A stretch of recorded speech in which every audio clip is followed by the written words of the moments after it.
Welcome to the Power of Now with Rich Bruckner. Today we have a special guest, Mike Schnapp, also known as DJ Uncle Mike. How you doing? Thanks for coming on today. I appreciate you coming out here. Thank you. My pleasure.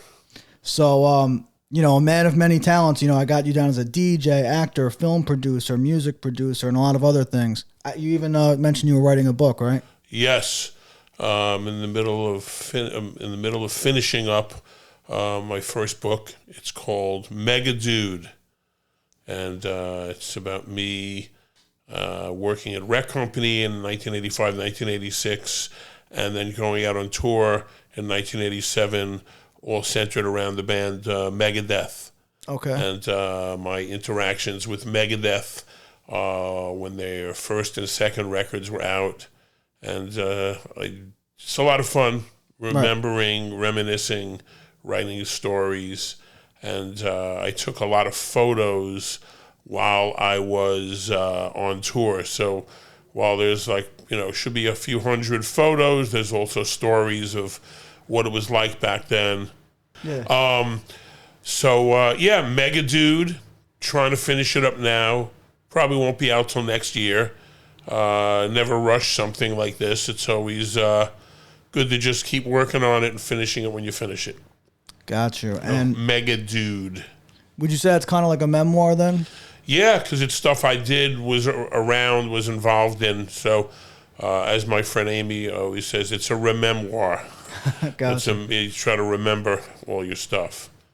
That's awesome, man. And so I had broken this down into different segments because there was a few different things I wanted to talk about. But go for it. So can you walk us through growing up in New York and how you became a multifaceted personality in the entertainment industry? Nothing's ever planned. If I said I had a plan, I'd be lying. I always say I fell ass backwards into everything I'm doing. But what I did always like was music, listening to music and going to concerts.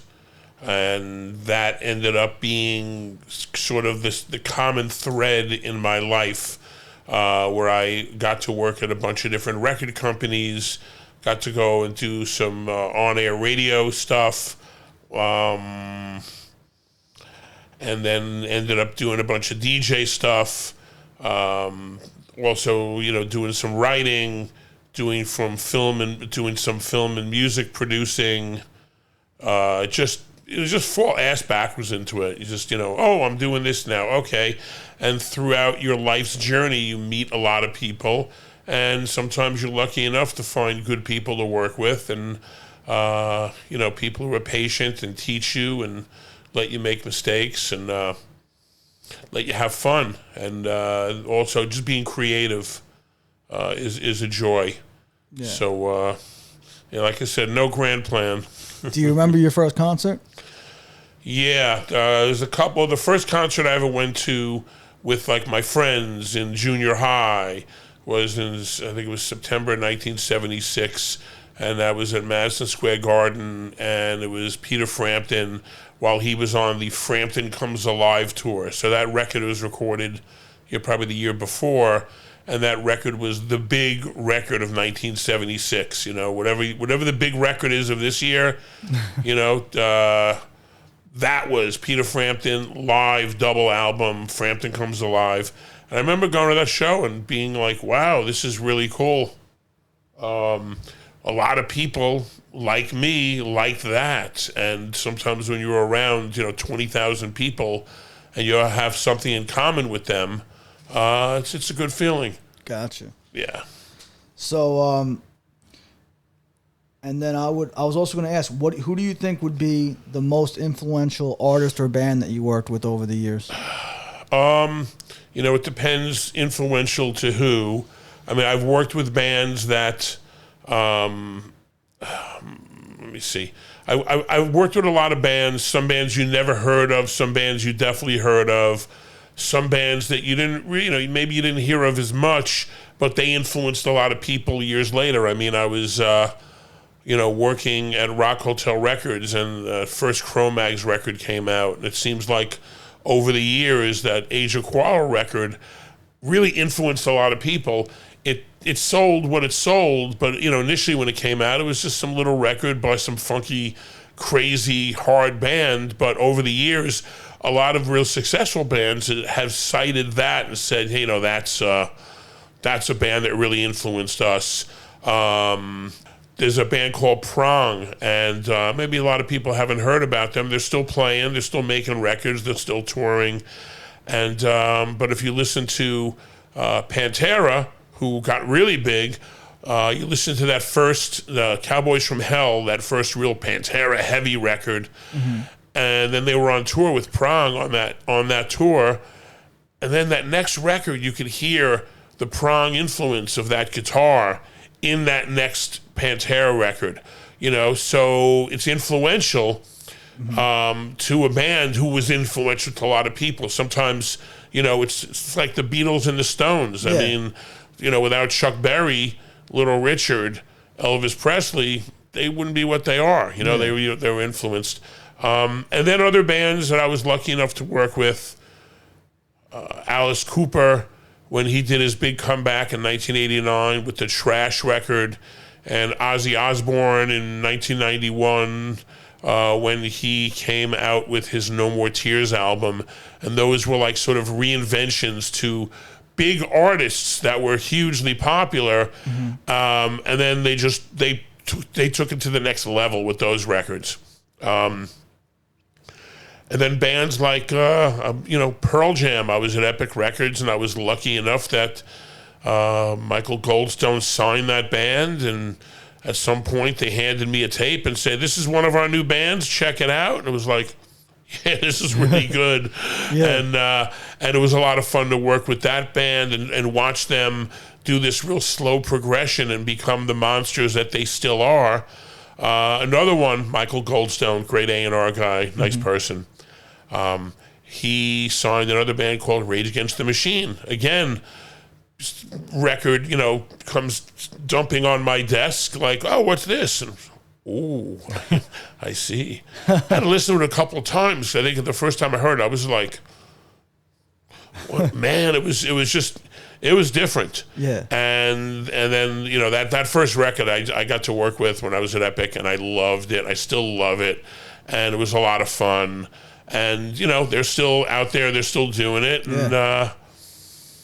And, so those... and then I got to do A&R for a band called Fun Lovin' Criminals, and I was working with them while they were creating their first record when they were on EMI Records, and I signed them to EMI Records. And I recently met a guy. I DJ'd these people's wedding. It was about 3 weeks ago. Okay. And the dude, he's from Finland, and he's in his 40s or something like that, whatever it is. And they came over to my house, and they were looking through my vinyl because they wanted me to DJ their wedding with just vinyl. So now, I spin records, I use computers, I use memory sticks, whatever. Basically, as a DJ, you take music and you shove it in people's ears, depending what they want and what equipment there is. And this guy's looking through my record collection and my gold records on my wall, and he sees the record. He says, "Oh, Cro-Mags." I go, "Yeah." He goes, "That means so much to me." That's one. He's a filmmaker now, a successful filmmaker. This guy, he goes, "That record means so much to me. I was a skater. Oh my God, I can't believe you worked with them." Yeah. And then he sees the gold records on the wall, platinum records, Fun Lovin' Criminals. He goes, "That was one of my favorite records." So wow. You never know. You do some work. You try to do the best you can. I was doing promotion, marketing, some A&R. And, you do your best. You try to hump it and throw it out there and make it stick. And you hope people connect with the music. And then, 10, 20, 30 years pass. And you meet some people that go, "Oh, that record changed my life." And it was like, okay, that's cool. I'm very happy. That's amazing. So, yeah, but you never know. And then there's a ton of bands I worked with that you never heard of that absolutely influenced nobody, that went away faster than they came. Right. And, that shit happens too. Shit happens all the time. And, when I was young, I just had a guy on the podcast, and, we all used to make music together in high school, and we were talking about how, he's still making music and releasing stuff, but we knew probably 100 different kids in our school that all made music at one time or another, and 99 out of that 100 aren't doing it anymore. And then there's the one that's still left doing it, and Nice. So it's kind of like you said, though, like some bands come and go just as quickly as they appear.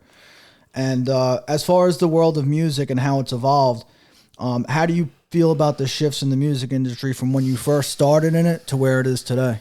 Well, there's the industry, and then there's the actual music, what's popular music. And I think that popular music always changes, and there's going to be certain things that are popular for a while, and they're the thing, and whatever was popular before gets sat on and is not as popular. And then sometimes it makes a comeback. And as far as the industry goes, it's a brutal industry. A lot of people have a lot of complaints. I had my fun. I try to be a righteous person and do the right thing. But I can't say that it definitely, the business screwed a lot of people. When you're getting paid 10 cents on the dollar for a record that has your name and your picture and music that you wrote, and the rest of the money is not going in your pocket, it seems like that's an unfair split.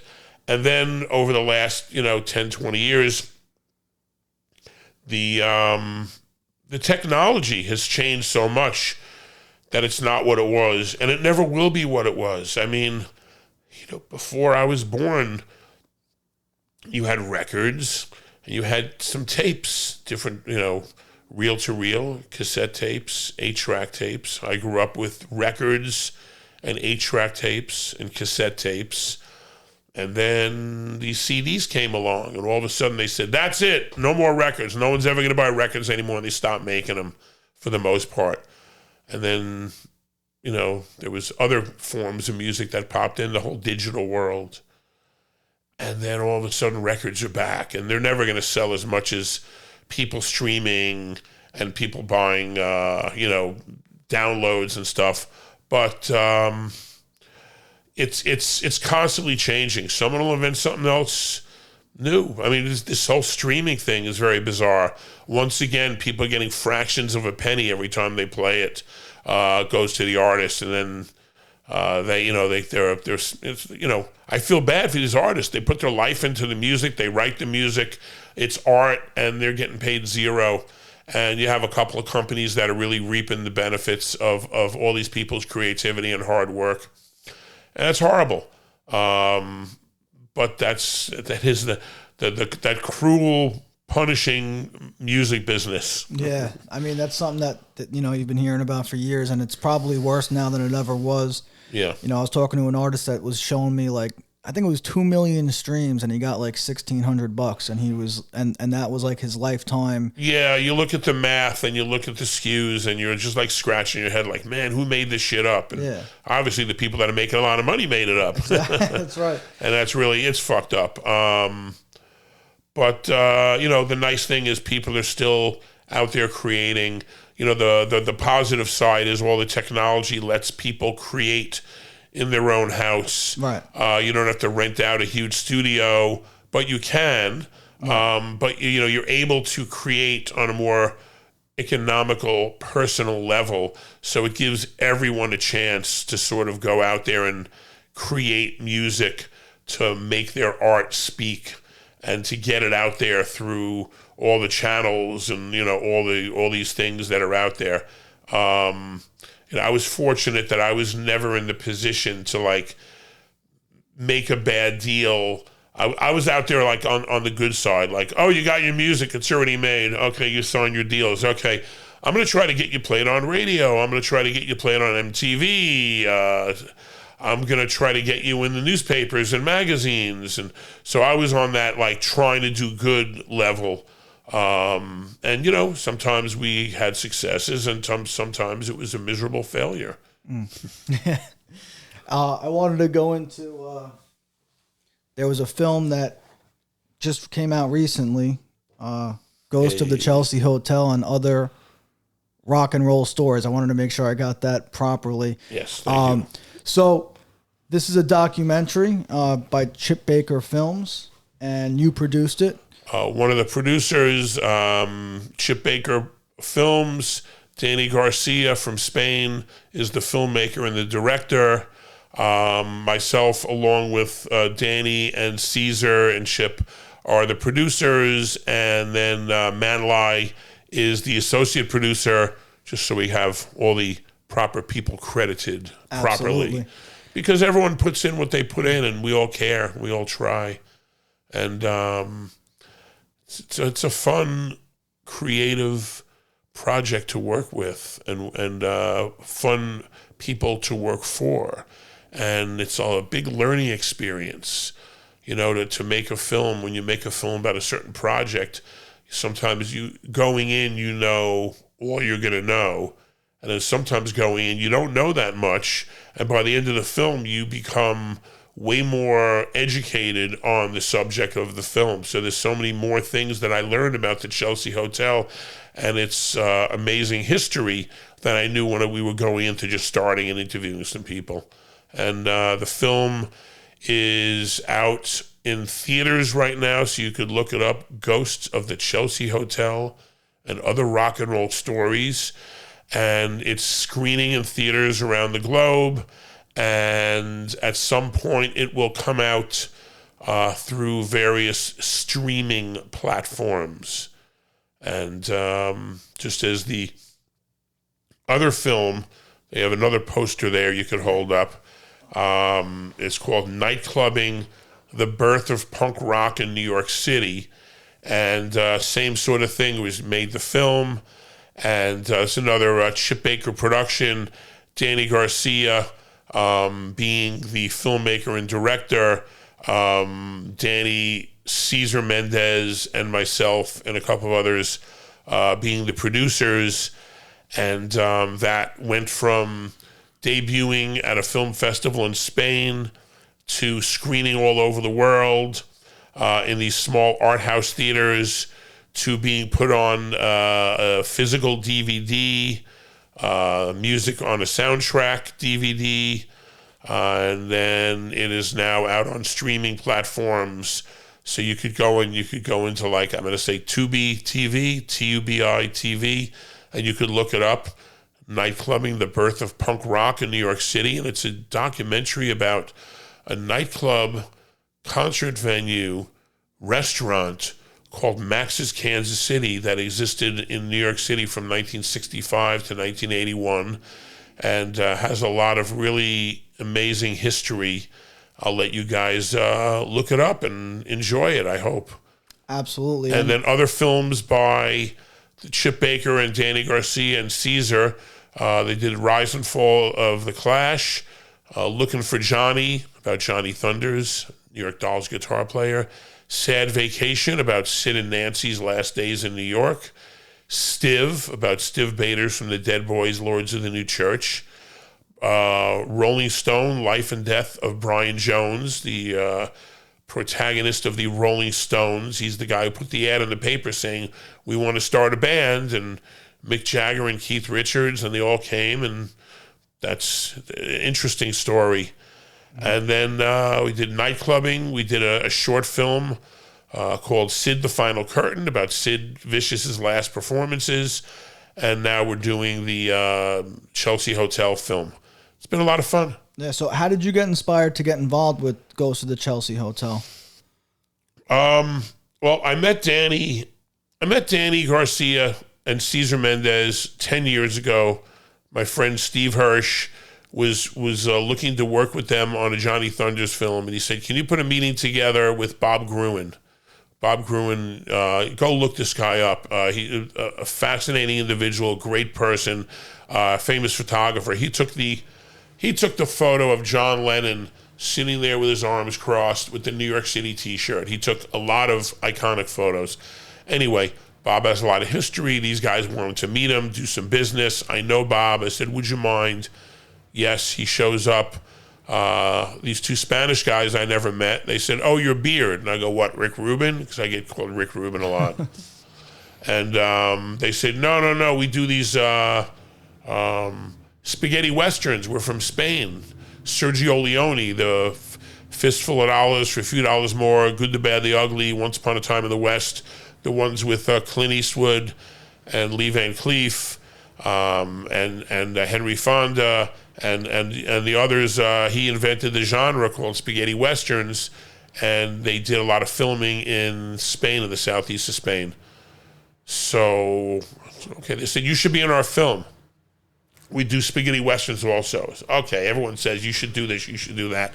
And nobody ever comes through. Well, 3 months later, these dudes fly me out to Madrid to DJ their film festival under my name of DJ Uncle Mike. When the festival is over, they say, just stick around and be in our film.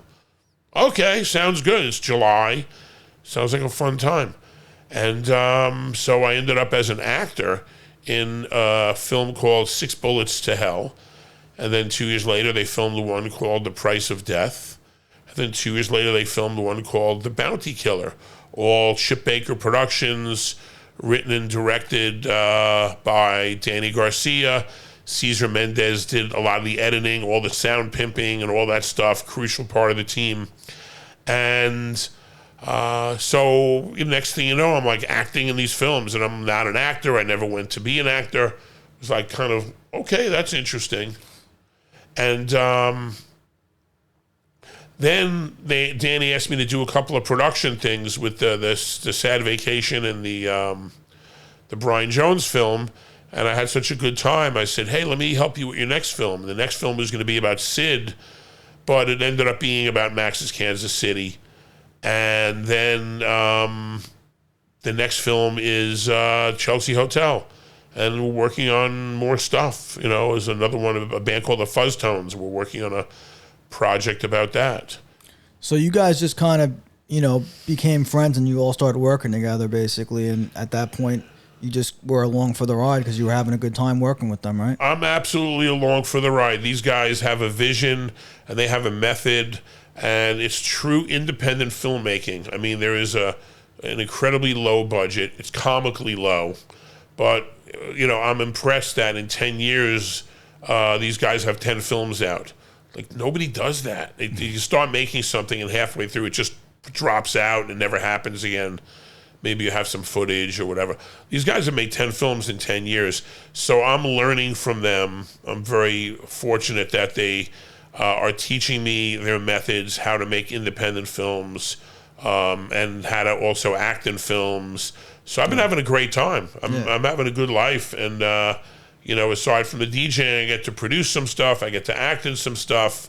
Supposedly we're going to Spain at the end of November, beginning of December, and filming a movie called Death Border. Look for it next year. Death Border. Bunch of stuff coming out, and it's fun to be involved in it. And I have a great time with these guys. They have a great work ethic, and they have a great track record of making things happen. And I'm as you said, I'm definitely along for the ride. Right. Although I do a lot of the driving. Yeah. I see Michael Imperioli, Harley Flanagan, Richard Barone, and a lot of other people had deep connections with the Chelsea Hotel. What was the experience like of capturing these personal stories and memories? It was great because most of the interviews we did at the Chelsea Hotel, and some of these people had not been back there since they left. And all of them had this really interesting experience coming back and thinking about, 20, 30, 40 years ago of what was going on. I mean, Cynthia Ross, who was in a band called the B-Girls, she came back. She was, her and Stiv Bators were living together, and they were best friends with Sid and Nancy, and the four of them would just hang out. And she hadn't been back since, she said she hadn't been back since then. So we interviewed her, and she came back, and she said she had some real deep feelings, and she said she saw these ghosts and was having like a communication with them, and she all of a sudden shook a lot of constraints off her, and now she's been writing music, doing poetry, getting back out there. Wow. So an amazing thing. And then watching Michael Imperioli, who I'm a big fan of, talk about him living there, being creative, and his really interesting experiences there. And you could see that he was really into telling the story because He said it was an important part of his life. And a lot of these people, Harley Flanagan, same thing, very important part of his life, Richard Barone, all these people that either live there still or lived there for a long while or just stayed for a little bit, it was an important and memorable part of their lives. Some of them have moved on, and some of them are, have not. Some of these people are still living there. Man Lai, our associate producer, is living there for like 42 years, and she's still doing her thing, and she has great stories. And it was a tremendous help making the film. And Danny Garcia said to himself, there was this woman that we interviewed for the nightclubbing film, Ruby Lynn Rayner, and she was one of the Warhol superstars, and she was in a band, and she hung out there, and she was talking about all this stuff at Max's, and she told a story about her being called to meet Bob Marley, because Bob Marley and the Wailers, when they were just called the Wailers, their first ever American show was at Max's Kansas City with Bruce Springsteen opening. And this is like 1972. And she says her model friend called and said, Bob wants to meet you. And she goes to the Chelsea Hotel, and she said all the Wailers are there rolling spliffs in the New York Times as rolling paper. And she tells this great story, and Danny goes, you know what? There's got to be other great stories at this Chelsea Hotel. Yeah. And so we made this film. And I said during one of the intros at one of the screenings, so, it takes a non-New Yorker to tell a New York story. Because, I'm from New York, and as much as I know what I know and I like what I like, imagine if you're not from New York, you're just fascinated by stuff. When we were talking to Billy Idol about going to Max's, he was so excited to talk about the first time he went there and he saw Patti Smith. And then the last night the club was open, he played. It was the first night him and Steve Stevens ever played together. It was the first time they ever played in America, in New York. And to watch him talk about it, you see this real enthusiasm. Alice Cooper, another one who was just so enthusiastically telling stories about being there back in the day. So, there's these great stories that people who are still around, still popular, they have in them, and they have a great time telling it. And whether they're sharing this story with you just to share it, or they're really excited to share their history and tell you some history that you don't know, or something like Cynthia Ross, who shook her ghosts off and is now doing a lot of creating as well. So you never know. But Danny is the storyteller. He's from Spain. Caesar from Spain. These guys are Spanish. They didn't grow up in New York. They didn't have this in front of them, around them. And I think that they're so fascinated with the history of someplace else. So, a non-New Yorker really has this knack of picking out a New York story and telling the New York story.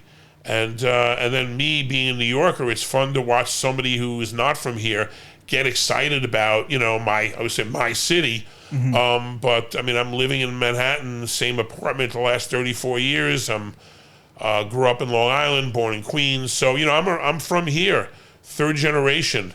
So to see somebody that's not from here get excited about the city and start to get this story told, it's a lot of fun. It's really interesting. And it's just great to work with them because their enthusiasm is catching. Yeah, I love that, man. Like that's you couldn't have put it better. And I could have, but I'll do my best. I wanted to say, I know there was a mysterious death that happened at the Chelsea Hotel, and how does the documentary approach that event if they do? There's been a bunch of deaths. I'm not going to spoil it. You're going to see the movie. Just see Ghosts of the Chelsea Hotel and Other Rock and Roll Stories.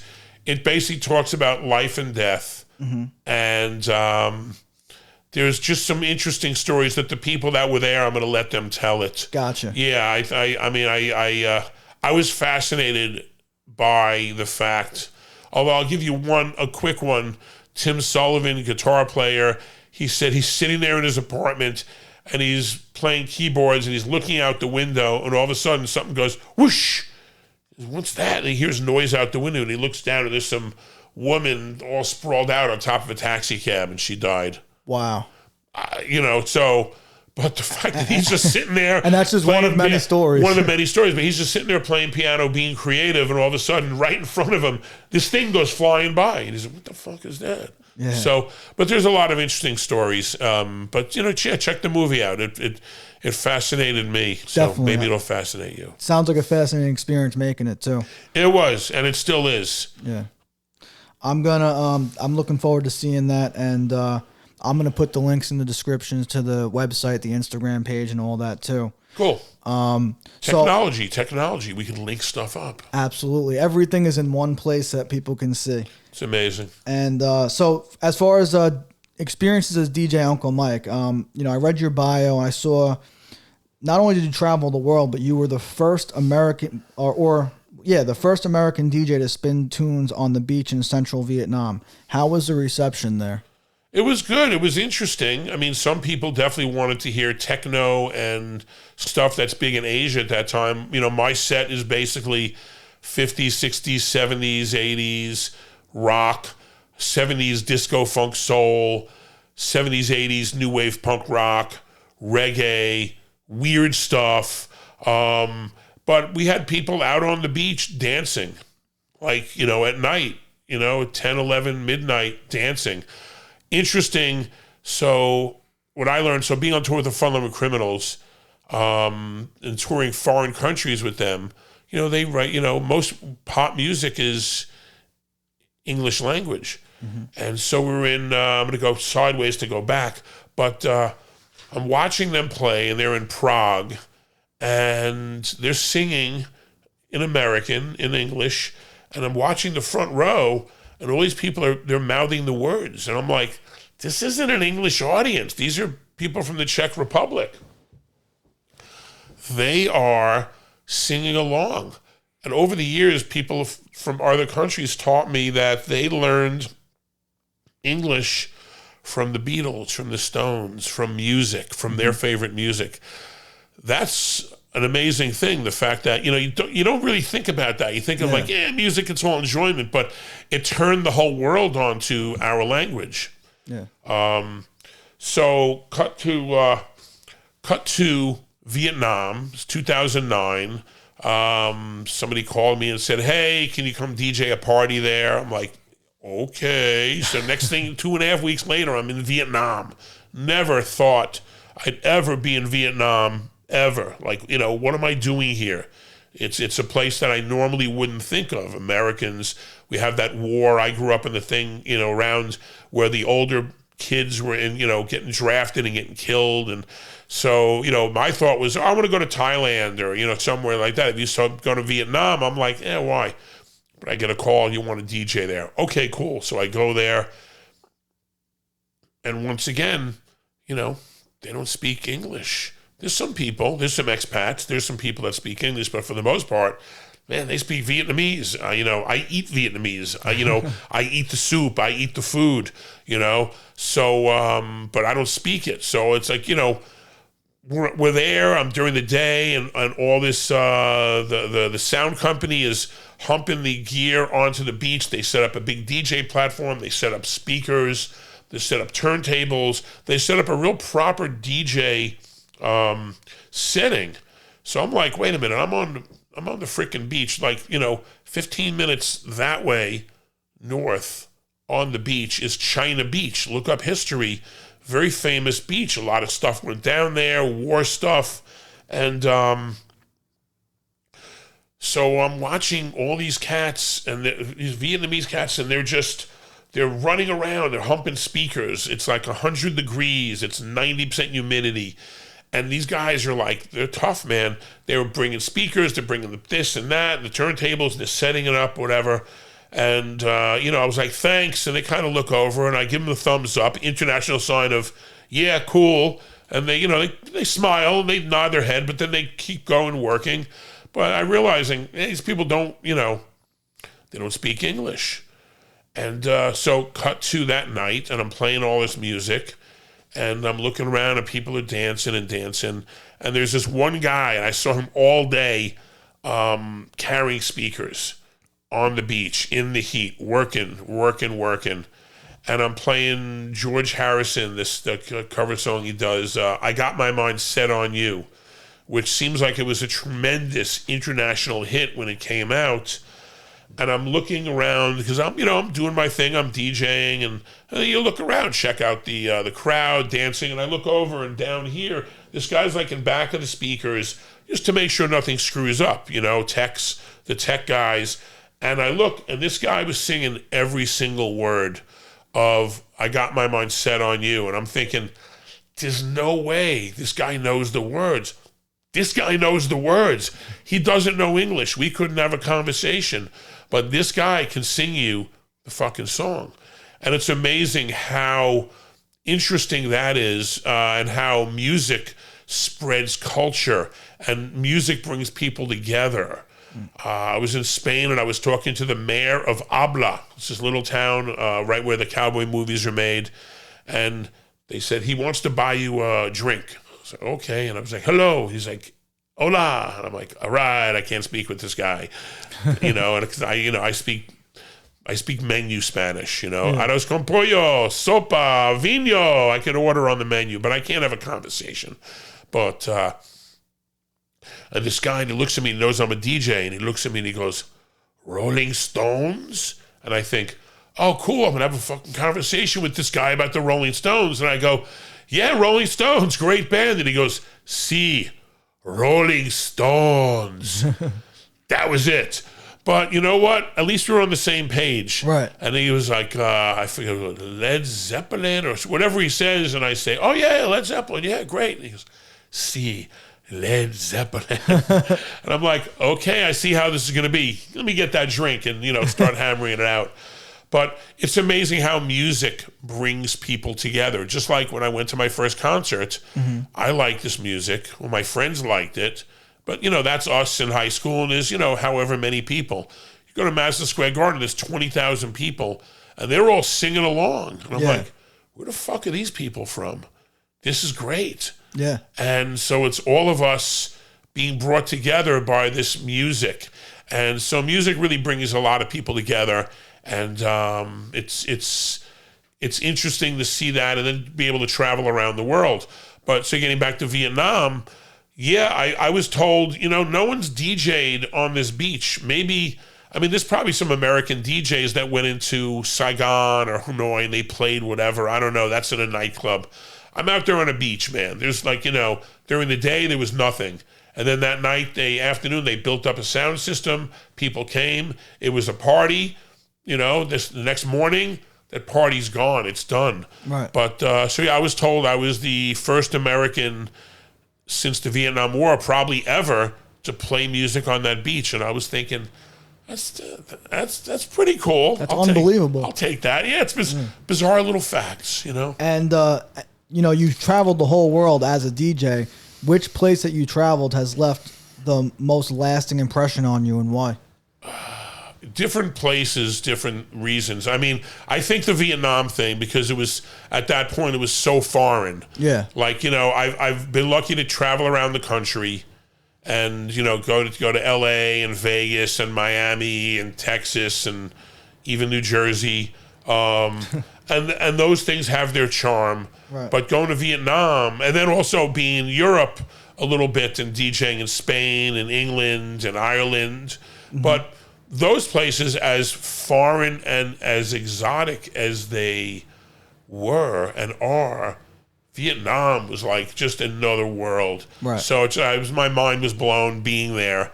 And then this past April, I was fortunate enough to go to Tokyo for the first time because our film Nightclubbing debuted in Tokyo at a theater. And we did a pre-party the night before and then an after-party that night. Mm-hmm. And I got to spin records. So I actually got to spin vinyl in Tokyo, punk rock vinyl and some reggae in Tokyo, and watch people dance around and sing and have a great time. And once again, a lot of Japanese people, they are very much in Japan, very dedicated. If they like something, they really like it. If a Japanese a record collector who likes punk rock. They say, we have every punk rock record. They have every punk rock record. Yeah. This guy, Fifi, from a place called Poor Cow, he says, don't bring your records. I got everything. And I said, yeah, but I got stuff. He goes, trust me, I got everything. Okay. He goes, just name a bunch of records you want, and I'll have them there. So I sent him a list of like 50 records of stuff that I thought, this will be good, punk rock night. And sure enough, I get there. He goes, oh, the records that you asked for are over there near the turntable. And I showed him every fucking record that I asked for is right there. Yeah. So I was playing these records that were his, but that I requested. And it was, classic punk rock stuff that I grew up with, that I love. And then being in Japan, in Tokyo, all of a sudden, I'm spinning them, and there's all these Japanese people that maybe I couldn't have the conversation with once again. We're all singing this song. I'm playing these songs, and I put on the Stooges, and they're like, oh yeah, I put on the Sex Pistols or the Clash or whatever it was, B-52s, and they're, oh yeah, and they got really psyched, and they were singing along to him, and I'm just like, fuck, this is unbelievable that the music travels that far, the culture travels that far. Who would have thought? Yeah. So that was a lot of fun. And then just every place I go, I get a different enriching experience. Even in New York, I spend a fair amount in New York.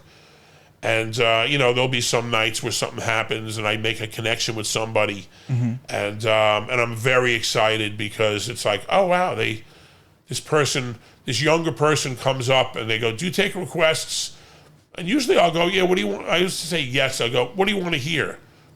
And, chances are they want to hear Taylor Swift or Bad Bunny or something like that. And I got to break the news that it's not what I play. Mm-hmm. What do you play? I play classics. And they go, well, Bad Bunny's classic. I go, no, Bad Bunny's modern pop music. Give it about 20 years and Bad Bunny will be classic. But right now it's not. So when a young person comes up and says, can I make a request? What do you want to hear? And they throw something at me that's so unexpected. And I'm like, oh, yeah, that's great. I'd love to play that. I was working in Bungalow 8, and one of the, I think Mary-Kate Olsen comes up. And the manager goes, Mary-Kate wants to make a request. I go, yeah, sure. Comes up to the DJ booth. Nice to meet you. She couldn't have been more pleasant, nice, happy, energetic, excited. And she's like, can I make a request, please? And I'm like, yeah, what do you want to hear? And I'm like thinking, this is a young girl. Maybe it's something I'm not going to be playing. And she goes, can you play Led Zeppelin, Over the Hills and Far Away? And I'm thinking, well, the fucking Olsen twins just comes up and asks me for Led Zeppelin. Wow, that's great. And of course I played it. She was dancing around. And, it sort of affirmed that no matter how old music is, it's new the first time somebody hears it. Right. And it can excite people as much as it excited me. I remember being on the school front lawn in 10th grade and some girl comes up and she's like, I used to always play 8-track tapes, sit around and roll joints and smoke pot on a Frisbee and then have my 8-track tape player and play music during the free periods. And this girl comes up and she goes, oh, my favorite album is Led Zeppelin 2. I was like, okay, pretty girl, thank you. That day I went to the Sam Goody's and I bought Led Zeppelin 2 and was playing it the next day. Right. And she comes back, oh yeah, this is great. And I'm like, oh yeah. And, it's amazing. But that music, as excited as it got me and her back then, it's getting someone else excited now, whether they just heard it or they've been listening to it for a little bit. Yeah. But it's amazing. Just music, it's never old. Old music is never old because there's some pair of ears that never heard it before. And, they'll like it or they don't. It's not like everyone likes this. But my thoughts and my experiences are that there's all this music from this whole long lineage and many years, and there's still all these people of all ages getting into it. And then some, guy who was around my age, as he was walking out of the club the other night, he goes, your music was great. I didn't want to talk to my wife or my daughter the whole night. I wanted to listen to it. And I'm like thinking, okay, maybe that's good, maybe that's not. But it was a compliment. Right. He liked what I was playing. Yeah. So yeah. Yeah, that kind of brings me into something else I was going to ask you. I know you've done a lot of celebrity-filled parties, and do you have any experiences that were particularly surprising or unforgettable moments? They're so unforgettable that I forgot them. I was lucky enough to DJ at a place called Ep.8 from 2001 to 2009. It was like the club in New York City. Everyone famous hung out there. I had a lot of interactions with a lot of celebrities, and it was really cool. And I just kept all my conversations about music, and I'm not going to mention any names. Mary Kate's the only one. Gotcha. But there were some times when people came up and it was like, am I standing in the DJ booth with Bono? I was DJing, me and Huey from the Fun Loving Criminals were DJing together, and Bono was there on a Sunday night. And I actually called Billy Idol up, and Billy came, and he was hanging. And Bono comes up into the DJ booth, and he's leaning on me, and I'm like thinking, am I just fucking standing here with Bono in the DJ booth? Wow. And he was psyched in some of the songs he was singing along with. But yeah, there were some times where I was standing there, interacting, having a musical conversation with some legendary people. And it was unbelievable. Just couldn't believe it. And, you know, the owner, Amy Sacco, let me go up there and play music. And she let me experiment and play music for people and watch these people have a good time. And, you know, it made my day. Maybe that'll be in my next book, Metal Dude, or maybe Post-Metal Dude. I'm writing. I'm on a creative jag. I got older, and I just can't help but just tell my stories and type them up on the computer. And, you know, right now, Mega Dude hopefully comes out next year, then Metal Dude. Then we'll see what happens. Yeah, I'm looking forward to reading that. And is there anything else you want to plug? Like I know the Ghost of the Chelsea Hotel Instagram I'm going to put out there. Do you have a personal Instagram page or any other links that I could share for you? My personal Instagram is DJ Uncle Mike, one word. He's going to post it. Yep. And so you can go there. I post a lot of stuff. Yep. A lot of it is DJ gigs I'm doing. I'm already here. Check it out. Concerts I go to, sitting on the beach, cool shit I see. Just, you know, I like to be creative, and I like to share my happiness with other people that are out there. So it's a lot of sharing of happiness. Awesome, man. Anything else you want to plug, events or something that the people should know about? I mean, DJing, I DJ at the Brooklyn Bowl on Saturdays for the last 14 years from like 3 to 8, 4 to 9, something like that. And I get to play a lot of 50s, 60s, 70s rock, and that's a lot of fun. And they have a lot of bands, and they have the Blue Ribbon food, that's great. And they're really nice to me. And I've been there for like 14 years. I've done over 400 shows there. So that's fun. Currently on Friday nights, I'm at a place called Keys and Heels in Manhattan. You got to do reservations for that one because it's a small, tight place. And then I'm at other places, but if you check my Instagram out, I'll tell you what's going on. And yeah, if you go to my Instagram, it's going to basically be I plug. I did promotion and marketing for a lot of years, so I'm not ashamed to go, hey everyone, check this out. Mm-hmm. Go see the movie. Go listen to the music. Come see me DJ. Watch a film that I'm producing. Watch a film that I'm acting in. Listen to music I'm producing. You know, all kinds of stuff. And I could tell you so many more stories, but hopefully that's what the books will be to, you know, really get that out. But right now, you know, the two recent ones, Nightclubbing the Birth of Punk Rock in New York City. It's on Tubi TV. Very proud of that movie. It was a lot of fun to make. And the Ghosts of the Chelsea Hotel and Other Rock and Roll Stories is in the beginning phases. Hopefully by next May, it'll be on streaming services. And then other than that, everything's great. You know, listen, just thank you for anybody who's ever done me right. Thank you. I appreciate it. And anybody that I've ever done wrong, what are you going to do? You know, but all the people that have helped me over the years and just been nice to me and had patience with me and taught me how to do things and let me into their world. I just feel very fortunate, and I have a good life, and I'm a happy guy. And so, peace. Awesome, man. Thank you so much for doing this. For everybody watching, make sure you subscribe so you don't miss any future episodes. Check out the links in the description so you can check out what DJ Uncle Mike, aka Mike Schnapp, is doing. And we appreciate you watching. We'll see you next week.